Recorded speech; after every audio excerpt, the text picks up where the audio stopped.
Once, long, long ago, when greedy royalty and generous peasants adventured across the lands of England, there lived an outlaw named Robin Hood. Aha! It is I. I steal from the rich and give to the poor.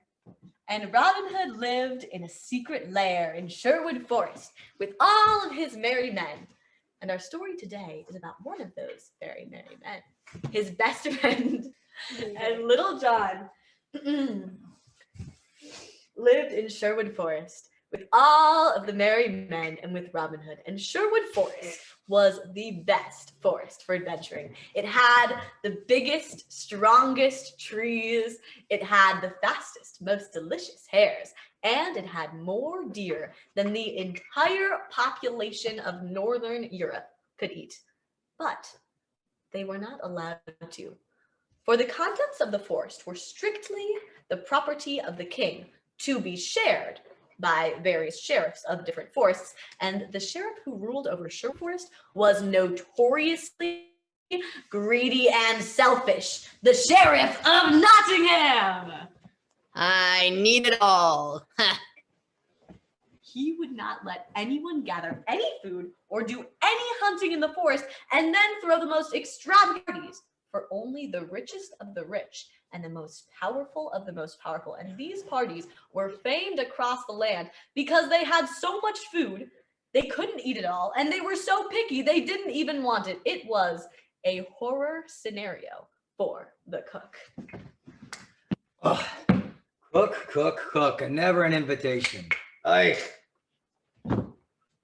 the chef did lots of cooking for the sheriff. But the people of the merry men and Robin Hood himself didn't care very much about all of these rules. They were outlaws, and they would hunt as much as they wanted and gather as much food as they wanted and have their own extravagant parties. And to their parties, they would invite the poorest of the poor and the neediest of the needy. One day, Little John was in Sherwood Forest hunting hares, and he was such a good shot. Not as good a shot as Robin Hood, but a really good shot. And he had snagged a few hares when all of a sudden, who happened to pass by but the Sheriff of Nottingham himself and a whole hunting party. I say, young man, what are you doing? Just shooting targets. Oh, shooting targets, huh? Well, let's see if you can shoot the leaf on that tree all the way there across the field. 300 yards away, a leaf on a tree. No one could shoot that target. But Little John had to. Or else he would be taken in by the sheriff. Could he do it? Little John pulled back his arrow and... Yes. Shot the leaf on the tree 300 yards away. You're a good shot. You would be a good member of my court. You may serve me as a servant. Meet me there tonight by the time I'm back with my hunting party. Good day. Now, Little John didn't want to serve the Sheriff of Nottingham, known only for being greedy and selfish, but he thought to himself, if I am the Sheriff of Nottingham's servant, he thought, I'll be the worst servant he ever had. he'll be the worst servant he ever had. And so he set off at once to the Sheriff of Nottingham's castle. Now, when he arrived, he had been hunting all day long. As for the hunting and his food, he was still very hungry. And so he went to the kitchen and found... Yes, sir. How may I assist? Wait, you're a notorious outlaw. Can I have some dinner? Perhaps. But there was a law. You can't eat until the sheriff has eaten. That's the law. Little John was really hungry, and he wasn't very used to following the law. So he asked the cook again where the food is. Where the food is. Well, it's in the pantry, of course. Where else would it be? He set off to go raid the kitchen and the pantry. I'm hungry. I am actually hungry. Now the chef helped Little John go into the kitchen and find lots of food. And the chef knew that Little John was an outlaw, but the chef didn't really care. He had been used by the sheriff for so many years without any justice. So he decided he would help the outlaw steal as much food as he could. They loaded up one of the sheriff's finest horses with all of the food it could carry, feasts, meals for weeks, and a whole set of cutlery and the finest china too. And they brought it all straight to Sherwood Forest.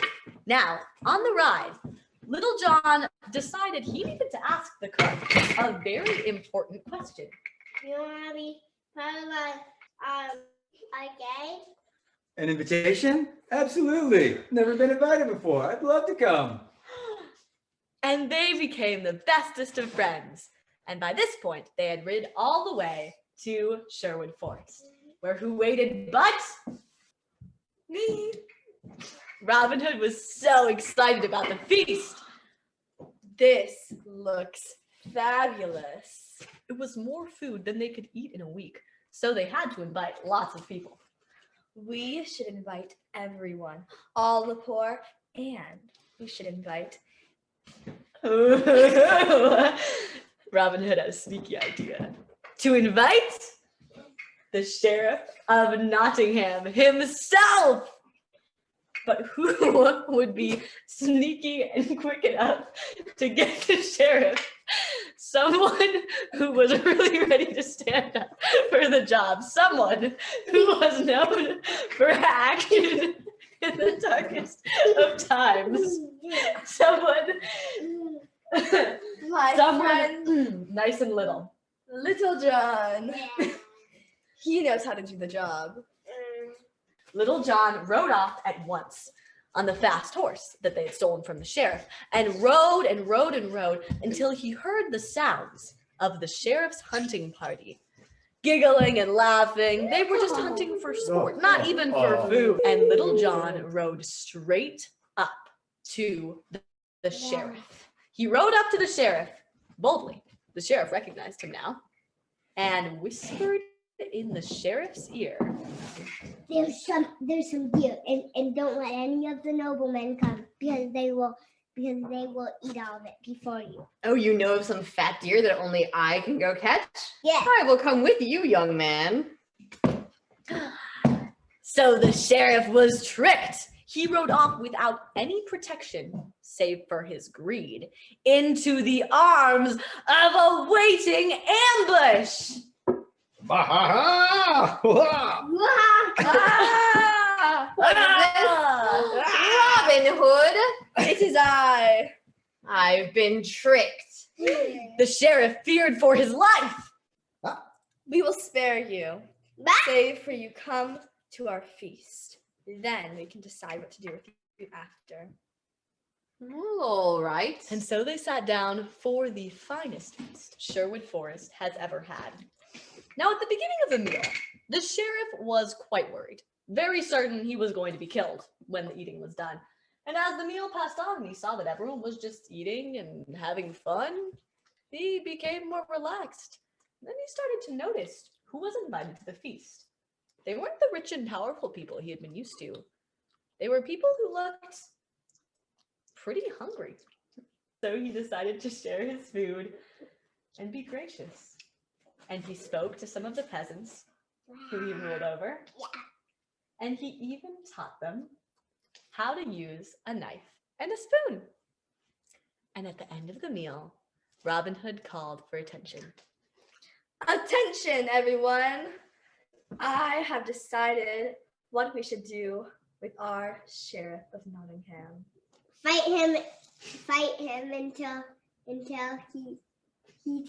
Well, that was a very good idea. That would not prove our point. Oh. You Ow. can roam free and have your life spared as long as you remember to share with everyone. I can agree to that. The sheriff rode off back to the same castle and the same riches, but with something very important changed inside him, his heart. And from that day onwards, he was kind and sharing to all. And when he wasn't, Little John knew just what to do. Let's invite him to another feast. Another feast. Yay. Yay!